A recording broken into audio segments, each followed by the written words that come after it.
घर के तना गांव के मजाक, बस पैसे के कारण बानी मजबूर।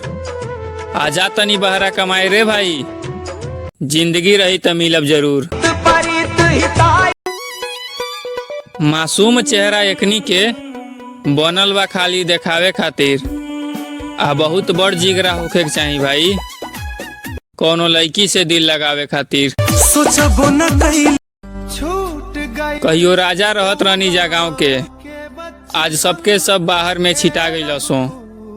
आ कमैले के चक्कर में भाई सब गांव के यार भुला गई सो। भूल के भी भूल नहीं की पावत, पर फिर भी याद आवता। इतना तो घर वाला भी ना रोइलो सो करे जा, जितना आज तो याद रो आवता। रोई रोई रोई जे जान जान कहत रहे हमके, हम ओकरो से धोखा खैले बानी। आ पहले रहनी लड़की के पीछे पागल, पर अब ना, काहे कि कमैले में ध्यान लगैले बानी। जब समय हो अकेले जिंदगी काट लेब हम, पर अब ना केहू खास होई। आ इतना गंदा तोहर प्यार बा न करे जा, अब कोनो लड़की पर ना विश्वास होई। हमके तू अपन ना समझ। लाख गलती हमरी में रहेला, तबो हमरे खातिर लड़े ले।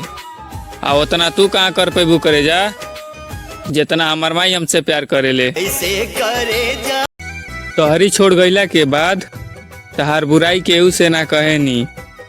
आ तू जहाँ भी रह मस्त रह करे जा, हमऊ फुल मौज में रहे नी। प्यार के पंछी उहे धरती तो उहे आसमान हमें, हम कोनो देवता के ना मानीला भाई, काहे कि हमार पापा हमरा खातिर भगवान हमें। दिन रात की ताजी तू बदल के तो देख करे जा, हम पलट के भी ना देखब।